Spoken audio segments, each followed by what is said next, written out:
First contact's consequence. The Moravian High Command Central Chamber buzzed with anticipation as Fleet Admiral Zixtal's hologram materialized above the strategic table. His chitinous exoskeleton gleamed with the traditional oils of victory, already applied despite the mission being incomplete. Such was the confidence of the Moravian Empire's most decorated commander. Esteemed Council, Zixtal's translator produced perfectly modulated tones. We have successfully penetrated the primitive defense networks of the species designated human. Their technology is, as predicted, at least 3 centuries behind our standard. They still rely on binary computing and silicon-based processors. A ripple of amusement passed through the assembled commanders. In the darkened observation deck of the Earth Defense Force flagship Hyperion, Admiral Maya Patel watched the alien fleet's movements with practiced calm. Her dark eyes reflected the holographic display showing the Moravian ships prodding Earth's apparent defenses. Behind her, Lieutenant Commander James O'Neill monitored the quantum intrusion countermeasures with a slight smile playing at the corners of his mouth.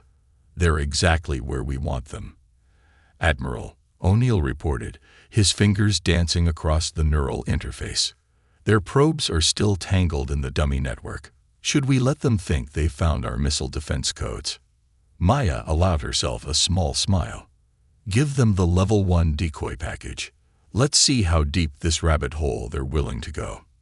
The Moravian fleet pressed deeper into what they believed was Earth's primary defense grid. Their quantum computers, the pride of their civilization, tore through firewall after firewall. Each victory reinforced their conviction that humanity was barely out of its technological infancy. In the High Command Chamber, Zixtal's mandibles clicked with satisfaction. We have accessed their primary defense protocols. As expected, their encryption is primitive. We can disable their entire orbital defense network with a single command sequence. Council Elder Vuthek raised a crystalline appendage. And you are certain they cannot detect our presence. Their sensors are reading exactly what we want them to read, Zixtal assured the Council. They are monitoring simple radio frequencies while we operate on quantum channels they cannot even conceive of. The truth was far different. Earth's apparent radio communications and binary computing systems were merely the outer layer of a far more sophisticated technological ecosystem. Humanity had learned long ago the value of hiding its true capabilities. What the Moravians saw as primitive technology was actually a carefully constructed facade, hiding quantum systems that would have shocked their would-be conquerors. They're initiating what they think is the kill sequence, O'Neill reported, his Irish lilt carrying a note of anticipation. Targeting our primary defense grid. Maya nodded, her expression unchanged. Initiate Protocol Omega. Let's show them what happens when you try to hack a system that's been waiting for you. The Moravian fleet's triumph turned to confusion as their quantum commands seemed to execute successfully, but Earth's defensive systems remained operational. Before they could analyze this anomaly, their own ship's quantum networks began experiencing unprecedented anomalies. In the High Command Chamber, Zixtal's hologram flickered. Council, we're detecting some unusual feedback in our systems. Nothing critical, but his image dissolved into static as every quantum computer in the Moravian fleet simultaneously encountered something they had never been programmed to handle: human quantum viral algorithms. Earth's true defensive systems emerged from their dormancy like a awakening giant. The Moravian fleet found their ship's systems running human software, their weapons powered down, and their engines operating on minimal power. On their screens, a simple message appeared in perfect Moravian script.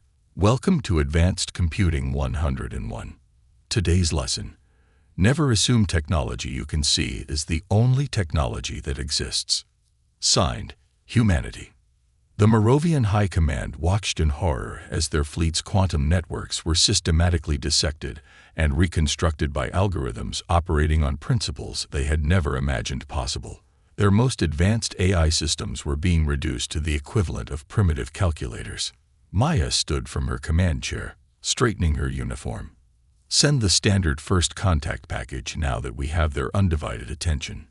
Include the usual warnings about attempting unauthorized system access, and remind them that this was merely a demonstration. As the Moravian Empire faced its first major military humiliation in 10,000 years, humanity prepared for the inevitable consequences of their revelation. The galaxy was about to learn that appearances could be deceiving, and that underestimating humanity was a mistake that would not be made twice. The price of arrogance. The Moravian Empire had not faced defeat in over 10 millennia of expansion. Their response to humanity's humiliating cyber defense was predictably brutal and predictably miscalculated. Grand Marshal Kivek stood before the High Command, his exoskeleton bearing the ceremonial scratches of war. The humans have clever programs, yes, but programs cannot stop plasma torpedoes. Programs cannot prevent kinetic bombardment. His auxiliary arms gestured to the tactical display, showing the assembled might of the Moravian First Strike Fleet. We will show them the difference between digital trickery and real power. In the depths of Mars Command, beneath 3 kilometers of quantum-hardened rock, Colonel Raj Sharma watched the Moravian fleet's approach with clinical interest. The neural interface connecting him to Earth's true defense network painted the tactical situation directly into his consciousness. They're coming in exactly as predicted, he subvocalized to the command eye. Time to see if the Prometheus protocol works outside of simulations.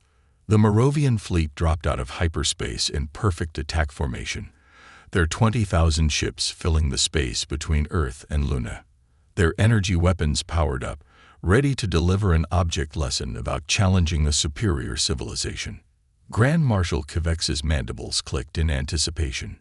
Begin the demonstration. Target their primitive orbital platforms first. The first volley of plasma torpedoes launched, their brilliant blue trails stretching across space, until they simply ceased to exist halfway to their targets. Kivek's compound eyes registered confusion. Report. Unknown energy signature. His science officer chittered nervously. The torpedoes are gone.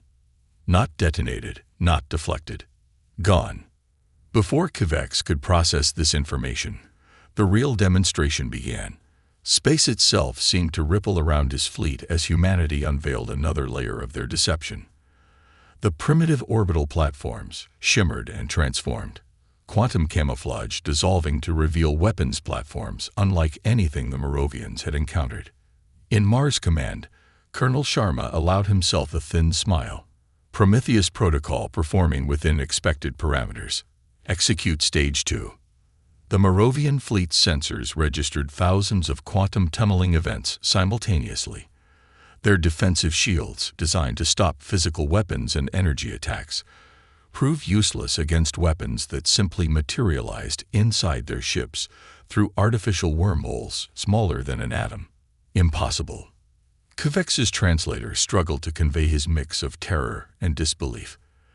They cannot have mastered quantum tunneling on this scale. They were using radio waves mere days ago. The human response came through on all frequencies, in perfect Moravian. Appearance and reality are often different things, Grand Marshal.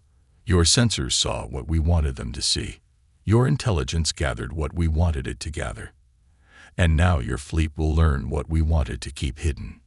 Across the Moravian formation, ships began reporting critical system failures as microscopic quantum devices reconstructed their matter at the atomic level. Weapons transformed into inert metal.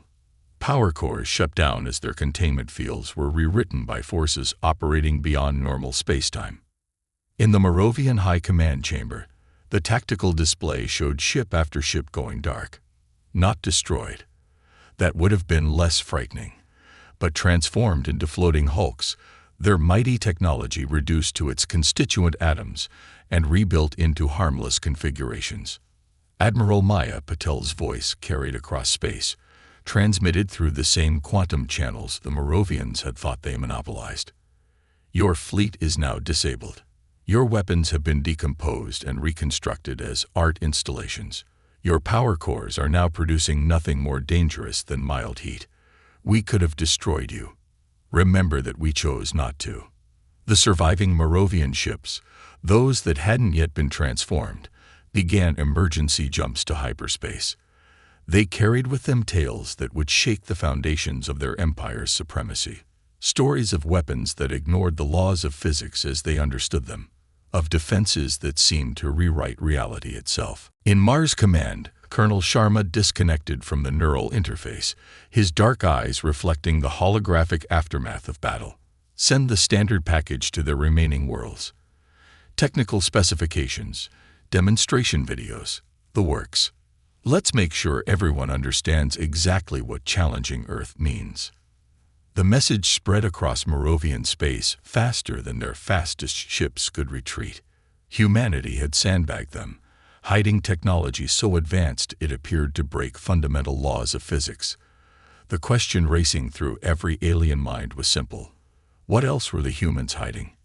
In the following days, 17 previously neutral species requested immediate diplomatic relations with Earth. The Moravian Empire's aura of invincibility lay shattered, not by brute force, but by the revelation that they had never really understood their opponents at all. As Maya Patel reviewed the after-action reports in her office aboard the Hyperion, she received a priority message from Earth Command. The Moravians were mobilizing their reserve fleets, nearly 50,000 ships. They still hadn't learned their lesson. Some people, she mused to her AI assistant, need a more dramatic education. The silent strike. The Moravian Black Ops vessel Shadow Claw sliced through the darkness of space, its quantum stealth systems making it virtually undetectable by any known means. Captain Engstall watched the redouts with grim satisfaction as his ship approached the human colony on Proxima. Their most advanced infiltration vessel, carrying their most lethal special operations team, would finally prove that humans could be vulnerable. Stealth systems nominal, his operations officer reported. No signs of detection. Human sensors appear to be. The officer paused, mandibles twitching. Captain, they appear to be using relatively primitive radar arrays. No quantum detection grid detected. Engstall's inner eyelids flickered in amusement. The main fleet's failure has made us overcautious. These colonists are even less advanced than Earth's primary defenses. Proceed with infiltration. In a nondescript office building on Luna, Dr. Amara Okafor studied the quantum entanglement display with intense focus. Her dark fingers danced across the neural interface as she tracked the Moravian vessel's approach. They really think we can't see them, she murmured to herself, a hint of her Nigerian accent coloring her words. Fascinating.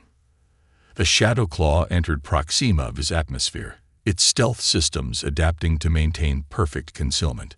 Captain Exetal allowed himself to feel the first stirrings of victory. Their intelligence suggested this colony was a vital research center, despite its primitive appearance. Its destruction would prove humans weren't invincible. Deploy infiltration teams, he ordered. Maximum stealth protocols. The moment the Moravian commandos breached their ship's hull, Dr. Okafor smiled. They're outside their quantum bubble. Execute Protocol Heisenberg.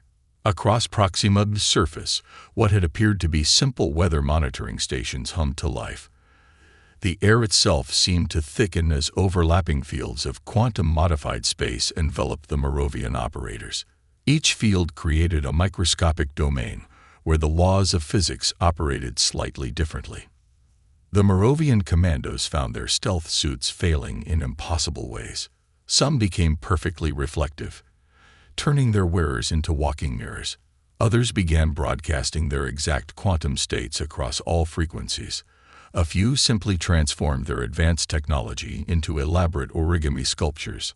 On the Shadow Claw's bridge, Captain Engstall watched in horror as his elite troops were exposed and disabled without a single shot being fired. Impossible.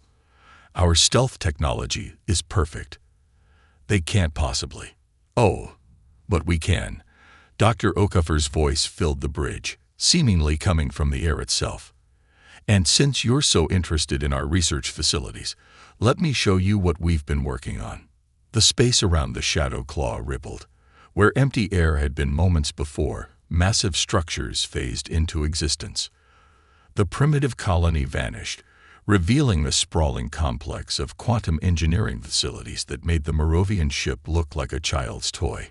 "You see," Dr. Okafor continued, her voice carrying a professor's patient tone, "this isn't just a colony. This is where we test our more experimental technologies.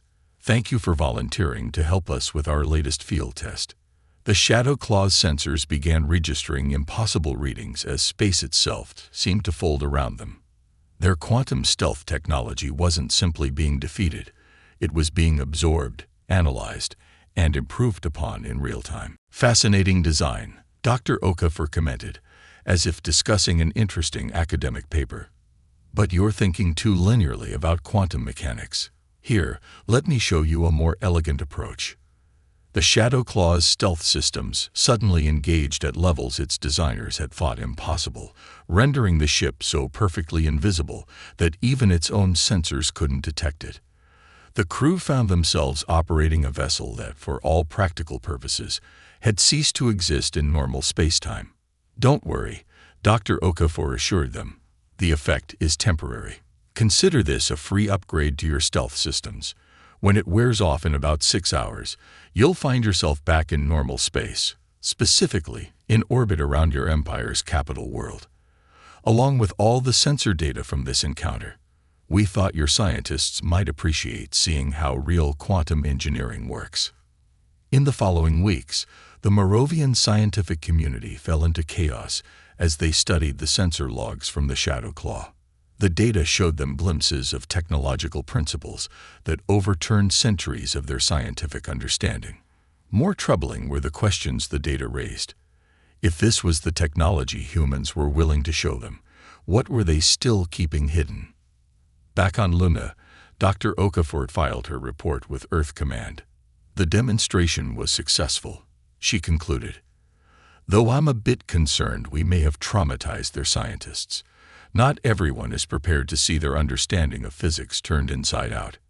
Admiral Maya Patel's response was characteristically dry. "Better to traumatize their scientists than their civilians. Has there been any movement from their reserve fleet?" "No," Dr. Okafor replied with a slight smile. "Apparently, the Shadow Claw's crew has been quite vocal about their experiences. The fleet commanders are suddenly very interested in diplomatic solutions." As humanity's reputation for technological superiority spread throughout the galaxy, the Moravian Empire faced a harsh reality. They had not only underestimated their opponents, they had failed to understand that humanity's greatest weapon wasn't their advanced technology. It was their ability to completely redefine what advanced technology meant. The Grand Assembly of Galactic Species had never been so crowded. Representatives from 200 civilizations packed the ancient chamber on neutral Centauride Prime, their varied forms creating a living tapestry of evolutionary diversity. At the center of attention stood Ambassador Marcus Chen of Earth, his calm demeanor masking the weight of the moment. The Arcturus Collective's crystalline representative chimed melodiously, "Let us address the quantum sphinx in the room. Humanity has demonstrated technologies that should not be possible at their development stage. The Moravian Empire's humiliation proves this. We must know, what else are they hiding?" Marcus allowed himself a small smile. "Perhaps the better question is, why did everyone assume we were hiding anything? We never claimed to be primitive. You all simply saw what you expected to see." In Earth's quantum defense network, Lieutenant Commander James O'Neill monitored the assembly through entangled particles that defied normal observation. The gathered species technology signatures painted a fascinating picture of advancement and limitation. "They're still thinking linearly," he commented to Admiral Patel. "Even now, they're trying to categorize us according to their traditional technological hierarchy."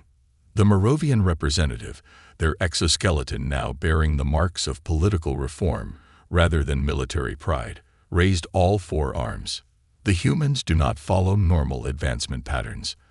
Their technology evolves in quantum leaps, if you'll pardon the expression. This makes them unpredictable. Dangerous. Dangerous." Marcus's voice carried just enough amusement to make several species shift uncomfortably. We disabled your entire attack fleet without causing a single casualty.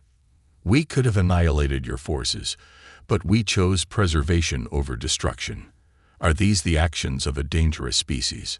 In the shadows of the assembly hall, Dr. Amara Okafor's quantum sensors detected at least 30 different species attempting to scan Earth's delegation for hidden technology. Their frustrated results would tell them nothing, not because of stealth technology, but because they were looking for the wrong things in the wrong ways. The Helios Confederation's plasma-based representative pulsed with agitation. But your advancement curve is impossible.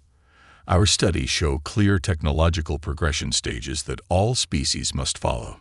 You cannot simply skip steps. Marcus stepped forward, his voice carrying to every corner of the chamber. Who defined these stages? Who decided that technological advancement must follow a single path? Humanity never accepted such limitations. We explored every possibility, every wild theory, every seemingly impossible idea. While you were building bigger ships, we were learning to fold space. While you were improving atomic weapons, we were mastering quantum manipulation. We didn't break your rules. We simply never accepted them as absolute. The assembly erupted in overlapping voices, each species trying to reconcile this paradigm shift with their understanding of the universe. In the chaos, the Arcturus representative's crystalline form resonated with what might have been laughter. They still don't understand, O'Neill observed from his monitoring station. They're looking for some secret, some hidden advantage we must have had. Admiral Patel nodded. They can't accept that our advantage was simply being willing to question everything, including our own assumptions. The next speaker was a surprise, a representative of the reclusive Omega Nexus, a species so advanced they rarely participated in galactic politics. Their holographic form shimmered with complexity that hurt the eyes. Perhaps the Omega representative's thoughts translated directly into concept language. We have all been guilty of the greatest scientific sin, assuming we knew all the rules. Humanity's achievement is not in their technology, but in their willingness to imagine beyond established limits. Marcus inclined his head to the Omega representative. Exactly. And now we offer this perspective to all species. Earth is establishing the Galactic Scientific Exchange, an open forum where all civilizations can share their unique approaches to understanding the universe. No predetermined paths, no artificial limitations. The assembly hall hummed with possibility. Species that had been locked in technological stagnation for millennia suddenly saw new potential. The Moravian Empire's representatives were already engaging in eager discussion with former rivals about collaborative research projects. In her quantum laboratory on Luna, Dr. Okafor was already receiving the first wave of applications for the exchange. They're starting to understand, she told her AI assistant. The universe isn't a ladder to climb. It's an ocean to explore. The galactic power structure was reorganizing itself not around military might or technological advancement stages, but around the willingness to embrace new possibilities. Humanity's revelation had done more than expose their hidden capabilities. It had shattered the mental barriers that had confined galactic civilization to a single path of progress. As the assembly moved to formally recognize Earth's new status as a major galactic power, Marcus sent a private quantum message to Admiral Patel. They're ready for Phase 5.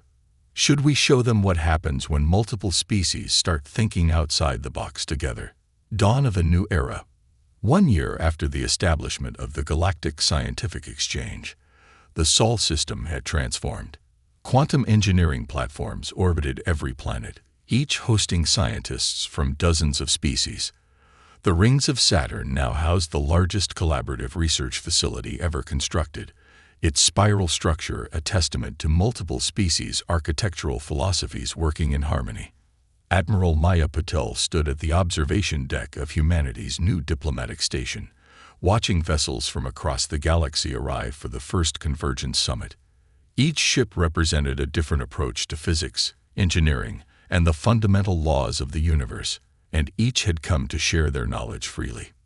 Remember when they thought we were barely out of our technological infancy? Lieutenant Commander O'Neill asked, joining her at the window. Now look at them, racing to show us their most advanced theories just to get our perspective. Maya smiled. The Moravians' mistake wasn't underestimating our technology. It was underestimating our capacity for adaptation and collaboration.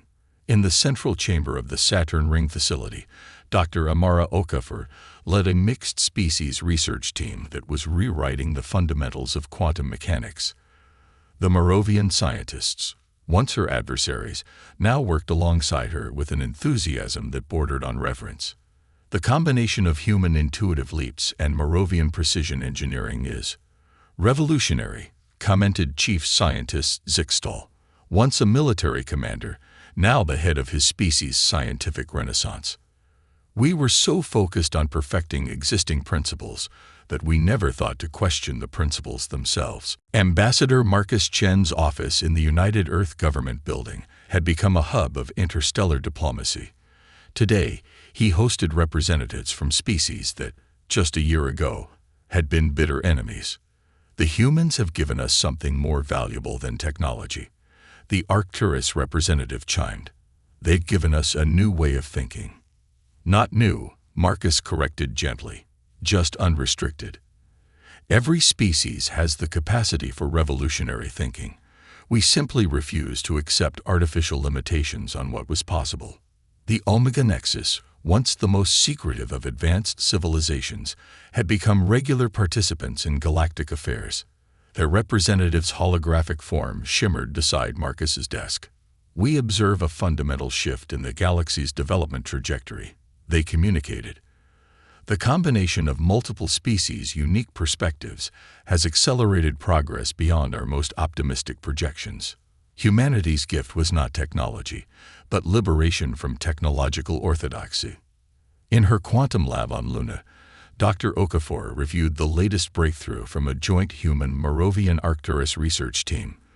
They had managed to create a stable quantum field that could selectively alter the strength of fundamental forces within its boundary. The implications for energy production, space travel, and computing were staggering. We've gone from hiding our capabilities to sharing everything, she mused to her AI assistant, and somehow that's made us all stronger. The Moravian Empire, once the galaxy's most militant civilization, had undergone a dramatic transformation. Their worlds now hosted some of the most prestigious scientific institutions in known space. Their former military production facilities had been converted into research centers and educational exchanges. Admiral Patel received the latest intelligence report with satisfaction. The number of interspecies conflicts had dropped by 70% in the past year. It seemed that when civilizations focused on understanding the universe rather than conquering it, peace became the most logical course of action. The last mistake they ever made, O'Neill reflected, was thinking that advancement had to be a competition rather than a collaboration. In the Saturn Ring facility, a young human scientist worked alongside a Moravian researcher, their different approaches to physics complementing each other perfectly. Above them, through the quantum-reinforced windows, Earth shone like a blue jewel, no longer a primitive world to be conquered, but a symbol of what was possible when intelligence and imagination were allowed to flourish without constraints. The galaxy had learned its lesson. Humanity's greatest weapon had never been their hidden technology or their military capabilities. It had been their unwavering belief that the universe was full of possibilities waiting to be discovered, and that every species had something unique to contribute to that discovery. As the first day of the Convergence Summit began, Ambassador Chen addressed the gathered representatives with a simple message. Yesterday, we showed you what one species could achieve by thinking without limits. Today, we begin to discover what all species can achieve together. The last mistake they ever made hadn't been underestimating humanity's technology. It had been underestimating humanity's ability to turn adversaries into allies, to transform competition into collaboration, and to show the galaxy that the greatest adventures in science and discovery were the ones undertaken together. And as ships from across the galaxy docked at the Saturn Ring facility, each bringing new ideas and new perspectives, it became clear that this wasn't just the dawn of a new era for humanity. It was the dawn of a new era for all intelligent life. The end.